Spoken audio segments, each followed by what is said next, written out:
All right, welcome to the Dumpster Fire Project, everyone. We have a special episode tonight. It is Friday night. Erik is actually traveling, but we have a very special guest, the other mastermind behind the chain lift, Marc Goodyke. He's a very busy guy, and so we had to get him while we could. So that's why it's Friday night. We're hanging out and having a good time. How you doing, Marc? Pretty good. Glad to be here with you, Murray. Yeah, thank you. And I know you don't drink, so to celebrate, I got Mountain Dew, one of your favorites. Man, I have not drank a full Mountain Dew in a while, so I should probably not do that on this episode. Isn't that diet? It's not. I had diet last night, and then I was like, I should probably go for the real thing, like just to celebrate. I haven't had a real Mountain Dew in forever. Diet Mountain Dew is so nasty. That was the thing. I loved Mountain Dew as a kid, and as an adult, every time I get it, like once a year, just to try it, have something sweet, I get diet, and I'm like, this doesn't taste like what I remember. And then last night in the store, when I was texting you, I was like, that's because I never get the real thing. That's all I used to have as a kid. You got to have that sugar, man. I know. It's like caffeine and sugar. It's going to get you going. I know. I'm sure you were sugar buzzing last night, weren't you? Yeah, for sure. So, as I mentioned, Marc is the second half, a couple episodes, wow, more than a couple, the year flies. But before we even started doing the podcast, we were early on into just doing podcasts. We had your brother Adam on, who's the other half of the chain lift. Yep. And we were just talking about pandemic starting. What are we going to do in terms of roller coasters and roller coaster enthusiasts? And so he made a lot of predictions, and we thought it'd be fun to do the flip side. Okay, we've been what actually happened summer. Yeah, like let's get Marc on here. Let's get the other half on here and talk about what actually happened. So you guys I'm very interested to hear how everything went over the summer, and really it went very well. So a little foreshadowing for all the listeners out there. But sure, go ahead and tell us what trips you were able to go on, how the roller coaster or how the parks actually worked in terms of the pandemic, and just were you able to still feel that same fun and excitement? Well, we actually went to quite a few parks, actually. We went to Holiday World, which is in Santa Claus, Indiana, and that was in May, I think, too. Then we went to, I'm trying to remember, then we went to Pennsylvania, and we went to a park called Knoebels, Hershey Park, and Six Flags America, which is in Maryland. And then we just got back from Salt Lake City and went to Lagoon. We also went to Cedar Point and Kings Island and Indiana Beach. Man, I'm trying to remember if there's any more. And you guys got a little bit of a late start, right? Well, yeah, none of the parks opened until late May. I don't think any parks really opened until late May. Oh, and I also went to Silver Dollar City in Branson, Missouri. Nice. Yeah, I know. It's a pandemic. We went to like 50,000 parks. Is that more than usual? That's about average. Well, originally we were going to go to Florida. We had plane tickets for Florida. We had the hotels paid off. The rental car paid off. We did all that in February, and we're supposed to head down there in May. But when the pandemic hit, of course, Florida got hit hard. And of course, Florida got hit hard the entire time. It has not been hit hard. So we ended up canceling that trip. And we had to use we got all of our money back, but the air I think it was American Airlines, they made you just have to take a flight within the year and not get your money back. So we ended up going to Salt Lake City with that. So, okay. Yeah. So I'm trying to remember all this. Yeah. I know there's a million jokes about 2020, but it really has been the worst year ever and like the longest year. And like, it almost all feels like a blur. Like I'm trying to remember all this. Yeah. Like, we went to Holiday World in May, but that seemed like that was like 3 years ago. Yeah. And you guys squeezed in a lot and still made it work. So, I mean, being a podcast that talks about the business side or just the entrepreneurial side, you guys still had the following. They were waiting to see what you guys were up to. Well, sure. I mean, I would assume a lot of people were waiting to hear your guys' report outs of how the parks were functioning, whether or not it was safe to go. So did you guys What were those first few trips like? particularly at first. So most of the parks, if they did open till late May or early June when they started opening. The very first few parks, we got tons of questions. And it was a state by state basis because of the pandemic. It wasn't like the federal government made some strict laws. It was all state by state. So like Holiday World, for instance, was in Indiana. And when we first went there, masks were not required. And they put social distancing markers out, but like nobody was like really following it. And I would say like maybe 2% of people had masks on, which was crazy when you think about it now. So that was the first park. But then like a few weeks later though, they got a lot of heat and then every park was you had to wear a mask or you went. So that was really the only park where that was an issue. And that was like right in the beginning. Okay. And then did you see a fallout in some of your followers just because they're like, well, parks aren't going to open, or because they weren't going this year, or you're still able to maintain? No, even before some of the parks open, like a lot of the parks, like Six Flags, for instance, which is a national chain nationwide, they were kind of saying they were going to open at some point. And before they opened, they were going to give a bunch of guidelines out, like temperature checks before you walk in or masks required, So we knew some of the parks were going to open for sure. They were just waiting. So people were clued in to some extent. I think the thing that people were kind of waiting on was to see how the visitors would react to the rules if they really did keep their masks on the entire time, how the park was going to handle it, for instance, like Cedar Point, for instance, when you go to Cedar Point, they are crazy stringent about the mask. If somebody had their mask underneath their nose, like there was an employee right there saying, put your mask up like right now. But then you go to some other parks where masks are required, but they were way more lenient on it. Like they almost didn't even care. So it was kind of like a park by park basis, how they really enforce the rules or not. Sure. Do you think it actually helped with some of your listeners or followers just to be able to, because everyone's staying home a little bit more, and even myself, like I'm watching a lot more at-home concerts. There's a weekly channel that I watch that has a bunch of bands on, so I'm actually getting online a little bit more and following more of the digital world. Sure. Do you think it actually helped and you guys picked up some more viewers or followers just because of everything that was going on? I mean, we gained a little bit.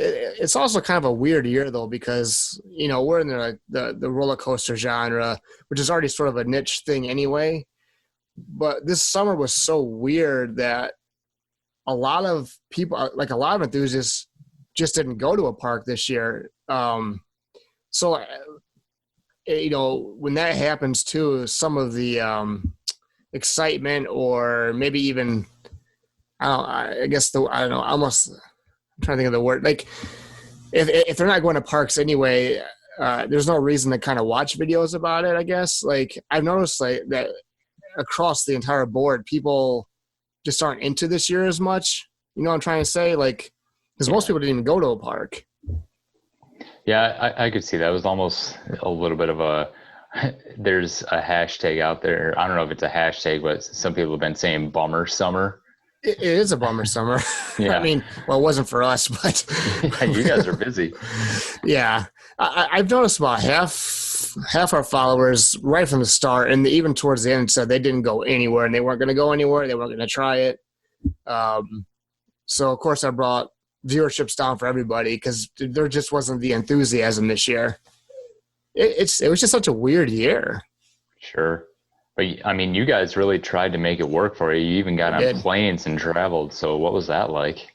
It was fine. I know it sounds like we're being a little like, I mean, of course there's risk, but like we take it super seriously. Like our masks never left our face anywhere.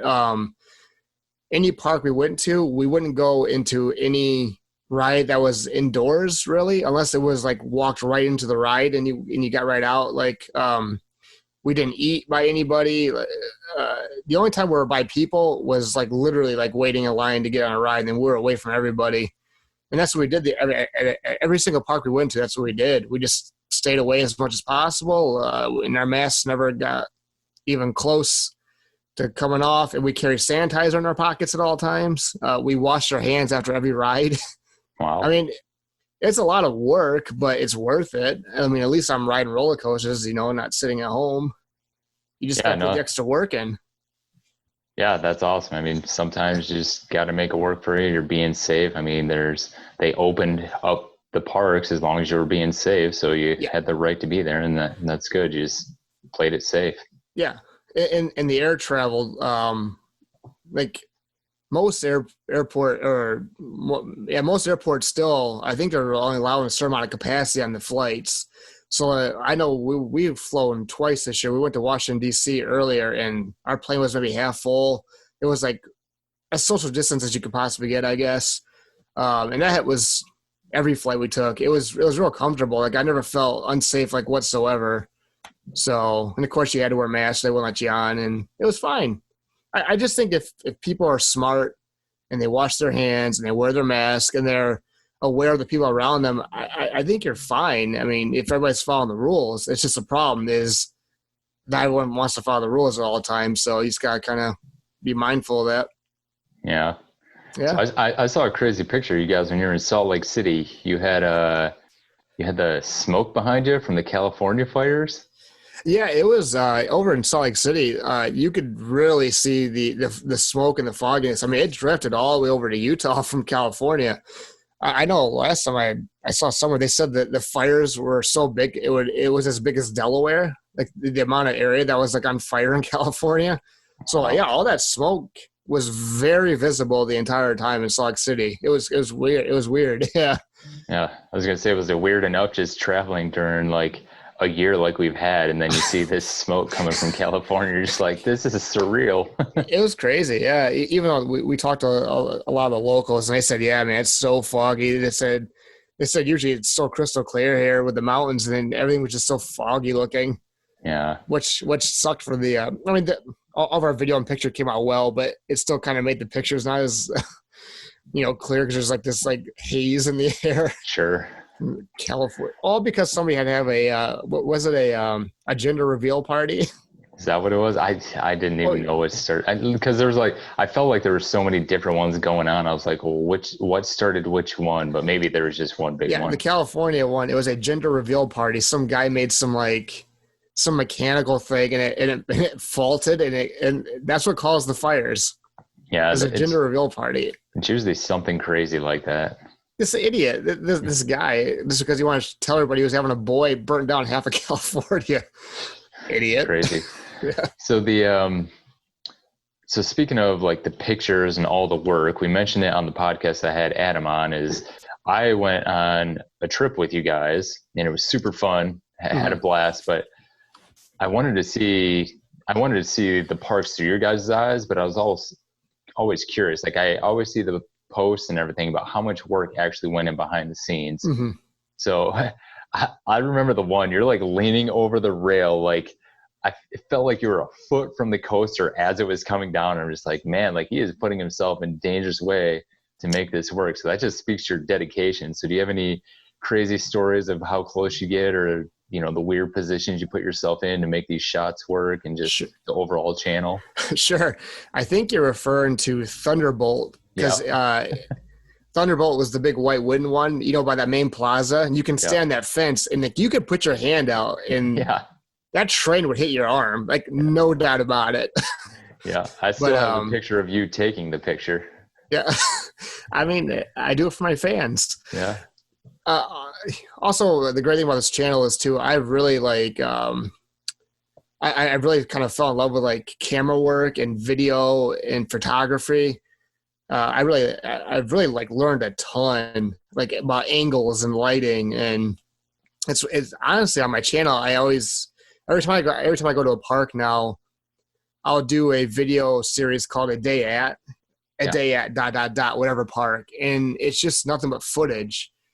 And it's usually 6 minutes to 12 minutes. And I try to see parks from different views, not because most people just like, oh, here's a coaster, and just like sort of a straight shot of this coaster. And to me, I don't find that very interesting. like I try to find different angles and move the camera in certain angles, and I try to add like flowers to it and try to show the park in a more beautiful setting. So, that aspect I've really fallen in love with the channel. But to achieve some of those shots, you're right. I have to hide in trees, or I have to like climb, not climb fences, but I have to kind of stick my hands between fences and like safely, folks, safely. Yeah. But oh yeah, if I see a shot, if I can envision a shot with like the lighting I want, I will stick my head in something if I have to, which I've done numerous times. Right. That's awesome. And then are you the one who does most of the editing for the videos? We had mentioned how long it takes, like 6 to 8 hours for, a 10-minute video. And it seems like you're the one who probably does most of that, right? Well, it's probably like 60-40. Yeah. Okay. And Adam just had a baby not too long ago. So for a while there, I was doing all the editing. Okay. I've edited videos that have took me 14 hours. Wow. If it's like a 12-minute video, 13-minute video, it takes about 8 to 10 hours. It's a ton of work. It really is. We got the green screen. We got tons of footage to put in there. Me and Adam are trying to make it goofy, so I'm constantly like searching for stuff on the internet. It is such a process, and it's not always very fun. Yeah. And I mean, you guys are trying to balance that plus families. I mean, it's Friday night. You were kind enough to come on here and take time to do the podcast, and you were even working before this to edit Before this podcast, I was editing a lagoon video for 3 hours, and I came right in here, and I'm with you right now. Yeah. So we definitely won't keep you too long, though. We'll let you get back. Hopefully you get some rest in a little bit. I will. Dinner's coming soon. So I will. I was going to say something, I lost a train of thought. Anyway, yeah, go for it. Sorry, you can edit that out. No, you're good. So it was, we were talking about just the editing and the green screens that you have and the quality. And we spoke to that last time. Like, it's really good quality, and just the nostalgic feeling with the jokes you guys put in. Like, it hits home, at least for people our age. And I think, all the generations get it, and it fits that niche very well. So it's, you guys really have something awesome going on. And I tell you guys that all the time. Like, thanks, man. It's not forced. Like, it's so natural for you guys. And that's what I love. You really found what you love to do, and you're not money hungry. You're just doing it. But at the same time, you're making something out of it. If nothing else, it's supporting your trips. So that's really, really cool. We love it.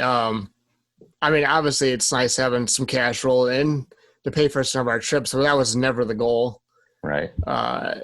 Before we started it, we really didn't have too many rules or goals. They were just sort of, one thing we always want to make sure we did was we always want to make sure that they were light and fun and inviting for everybody. We always want to make sure too that one of our rules is we're always going to, if somebody asks us a question or makes a comment, we're always going to try to answer it every single time, because if somebody took the time to write us or message us, then to us that's important. We should, reciprocate that and, comment back to them. So those are really the only two rules: lighthearted, make it everybody's involved, and always make sure that people's opinions matter. And that's what we've done. And I think people like us and they respect us, and I think it shows through. People say it does. So, yeah, being a viewer, I absolutely agree with that. It's definitely lighthearted, and you guys respond to, everyone who's putting comments or posts. And with us, we know each other enough where I'm just texting you directly when I think you just text funny. me.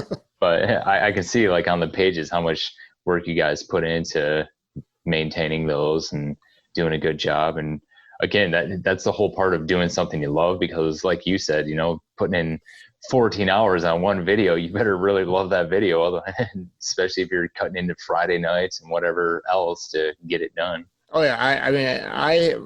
My job starts at 6 a.m. There's been many work nights where I'm up to 1 or 2 o'clock in the morning, finishing up a video, getting 3 hours of sleep, and then going to work. I've done that a million times throughout the last 3 years. But, Yeah. I mean, if you want something, you got to put the work in. It is, it just is what it is. And me and Adam knew that going in, and we accepted it, and we do it. So. Yeah, that's awesome. I'm curious, do you guys have a set schedule, or do you just kind of make it work? We just kind of make it work. I have lots of kids, and a girlfriend, Adam's married, has lots of kids. It's just sort of like, okay, this week, we'll talk to you like Sunday or Monday. Okay, what day do you have free? And then we try to line it up. I mean, that's kind of where it's kind of gotten to. We're super busy, but we just try to get in as best we can. So it's like I tell Adam all the time, it's almost like our second job, because it is. So we spend a lot of time on this.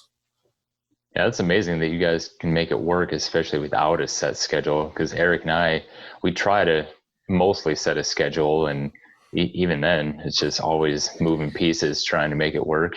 Oh, sure. Well, with kids, we have some older kids too. You got to work around, like, okay, does this kid have this activity after school? Is there homework we got to do?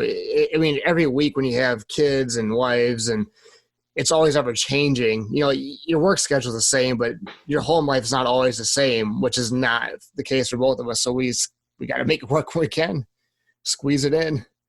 So, right. And then our process is, when we know we have some time, we'll do 2 or 3 or 4 videos at a time.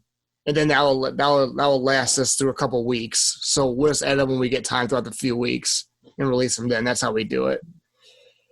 That's a really good idea. And then what do you guys do? Do you bank some of those up for like the off season? Because clearly being roller coaster, I mean, there's an off season. No. I mean, the off season, we just do more like coaster reviews and stuff that doesn't require parks being open.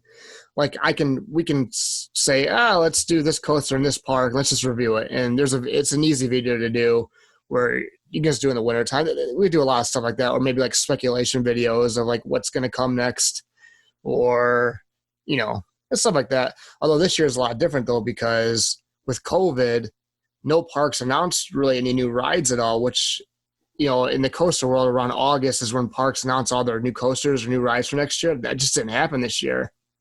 So even this winter, along with the summer already being weird, is going to be weird too, though. It's been a challenging year for content for sure.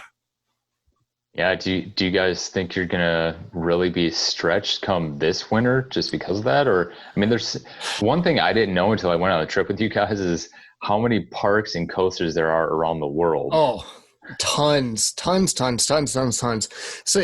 and we're the same way. Like growing up, we just knew of Cedar Point, and we knew there was a Six Flags in Chicago. Yeah. Up until like you get to be like a teenager and you start to really look into it. Like there's hundreds and hundreds of parks in America alone, and quite big ones too. Not some like small fair parks. Like you went to Kennywood. Kennywood's a nice sized park. Yeah. And nobody's ever heard of it unless you lived in Pittsburgh or you were a coaster enthusiast. Yeah, for sure. When you guys told me, I was like, you're going to run out of content like tomorrow. Like, no. And then you guys started telling me the numbers and the stats. I'm like, oh yeah, you guys are good. You're set. Oh yeah, no, we're good. Oh, absolutely good. Like, I mean, California alone has, like 15, 16, parks. Florida is just loaded with parks. I mean, there's just parks everywhere. And at each one of these parks, there's between 3 to 15 coasters. So there's endless like content there. You can do walkthroughs of parks. There's always stuff to do. And then eventually, hopefully in a couple of years, we're going to head overseas. Europe has 1 million parks, China, Japan. So that, eventually we're going to get to that point, though. We're going to have to start going overseas to hit new coasters. So, yeah, that'd be really cool. Have you guys ever been to an overseas park? I've never been overseas, period. Neither has Adam. So Okay. We're planning on in 2 years. That's the goal, 2 years. Yeah, that would make sense, especially with everything that's going on in the world right now. Yeah, Maybe let it settle down, plus just save some money to make the trip. Yeah. But yeah, we're definitely going to start doing that, though, soon. Do you guys have your overseas? first? I have. Where'd you go? Well, overseas, I've been to China, and then really that's the only non-American. Otherwise, I've been to Puerto Rico and some of those islands like sure. that. Yeah. But, yeah. Where's your first destination? We're still talking about it. We're thinking Germany and Belgium. Okay. There's some really good parks there. Are there somewhere you can go to like a couple in each area or just? Oh, yeah. Europe's much like United States. There's parks everywhere, like Okay. everywhere, and like major parks too.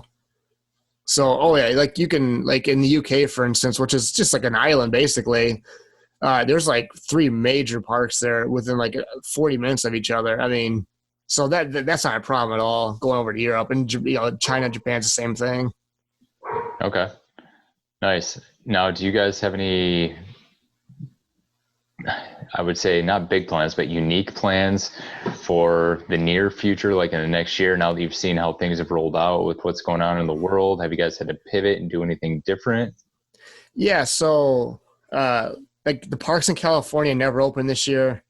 There was parks in Virginia that never really opened. Minnesota never opened. In Illinois never. I mean, there was plenty of parks that did not open this year. So, and I had, we had plans to go to a couple of them that never panned out. So next year, obviously, depending on the pandemic goes, maybe those parks might be open next year, and we can hit those. We're still planning to go to Florida next year. Again, we'll see what happens. Yeah. So, I mean, right now it's kind of a wait and see, honestly. I mean, I don't think anybody knows what's going to happen. Right. So I think the cool thing is, though, like you guys you were faced with the challenge. You waited to see till everything was cleared and approved and did all the right things. And then you said, okay, we got to pivot a little bit, but we were still able to find a way to push forward. And it sounds like you didn't lose any followers. I mean, you were able to grow a little bit, and just that's really cool. Yeah. It's the first few parks I was a little skeptical of, and I was a little extra nervous a little bit. But like I was saying earlier, I think particularly like more so now, not in the beginning when they first opened, parks are really good about particular parks like the Six Flags parks and the Cedar Fair parks, which for those who don't know is like Cedar Point, Michigan Adventure, Kings Island. They're really good about their masks. And I quickly found out like those particular parks, I felt completely safe at. Again, if you're mindful of the people around you and you keep your distance and you wash your hands, and also they're constantly cleaning the trains too. They're disinfecting them. They're relatively safe. They really are. Yeah, that's good. You guys got to have fun and be safe. Yeah, just be smart. Yeah. That's it. So you gonna come on a trip with us next year? Or you gonna wait till the pandemic's over? Yeah, I had planned on going with you guys again this year, but with the pandemic, it's like I'm just gonna kind of play it a little bit safer and wait. But once everything's cleared up, I definitely want to go with you guys. That was a trip of a lifetime. We had so much fun. and I know we went to parks and we risked it. But if anybody didn't want to go to parks, I totally get it. We totally understand and get it. It makes total sense. I mean, we just were willing to take the risk, and we find out quickly that we do the right things, we're fine, and it worked out for us. Yeah, and I mean, for you guys too. I mean, you have a following, so there's you felt some kind of commitment to them, and again, you made sure all the right things were there. But yeah, hats off. I think you guys did everything perfectly. Thanks, man. Yeah. We got one more trip. Actually, we're going to a park Sunday. Really? What's it? Okay. What's the temperature going to be is my first question. So we're going to Cincinnati. There's a park called Kings Island. It's supposed to be like 65. Really? Yeah. Well, that's good for this time of year. So what's it like riding them, I guess, when it's a high of 49 or something crazy like that? Yeah. Which I've done. That's why I'm asking. It's cold. It's really cold. I've also been in coasters suck when it rains. Oh man, I've never done that. It depends on how cold. Like when it's 40 degrees, it's almost not fun. Yeah. It's just so cold. Like it's like somebody slapping you in the face constantly with the wind. Yeah, that's what I was gonna say. I feel like you just get chapped and like you get off and everything's all red and you sore. Oh, you do. You have to wear gloves and you have to like cover your entire face with a ski mask almost to have any enjoyment out of it. But no, we looked into the weather beforehand. Yeah, it's supposed to be pretty nice this weekend down in Cincinnati. So we're gonna risk it. Nice. Yeah. That'll be fun. Yeah. All right. Well, I know you got to get back to work. So again, I appreciate you coming on here. For the listeners, Marc and I have played in bands together. I mean, we've just been friends forever. Yeah. So much so we're like-minded. If you want to show your shirt, we both actually did not plan this. We both have 68 shirts on. So that's, great minds think alike. Yes. I can't thank you enough. You guys do a great job with the channel. I come home, on Fridays after work, and I wind down by watching your guys' videos. And especially in a year like this, I feel like I'm hanging out with friends. So best of luck to you guys, and can't thank you enough. So if you want to let the listeners know where they can find you guys. Sure. We're at The Chain Lift on Twitter, Instagram, YouTube, iTunes. It's the same name in all of them. There's no weird underscores, nothing like that. Come check them out. They're fun. We're goofy, very inviting. That's all I got. Two of the nicest dudes you'll ever meet. So go check them out. And otherwise, good luck. I hope you get that warm weather on Sunday. It's supposed to. I tell you what, this is really nice. This is like the first time ever where I can just come on and talk and not have to do anything else, like whatsoever. Yeah. Even like plugging myself, I'm like, yeah. I didn't know what to do. I feel so weird. Oh, that's good. Yeah, I'm glad you got to come on here and just relax and tell a different side of this story. So we'll do all the hard work from here. Next time we have a podcast, I want you to come on. Sure. Yep. I'll do it. I'm there. I see. I had this great idea too. I want to have somebody like you who knows just sort of the bare minimum. Yeah. I would love to do a quiz show. And I think it'd be really interesting for our listeners to quiz somebody with just like the most basic roller coaster questions and see how well you do.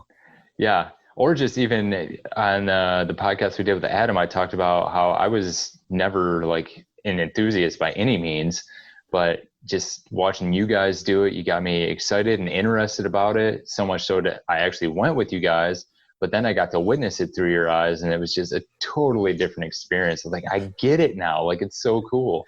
I just love, even besides riding roller coasters, I just love the environment so much. It's just, it's just fun in the air, and people are having fun. It smells like, like candy and food, and I don't know. It's the atmosphere more than anything that I just fell in love with.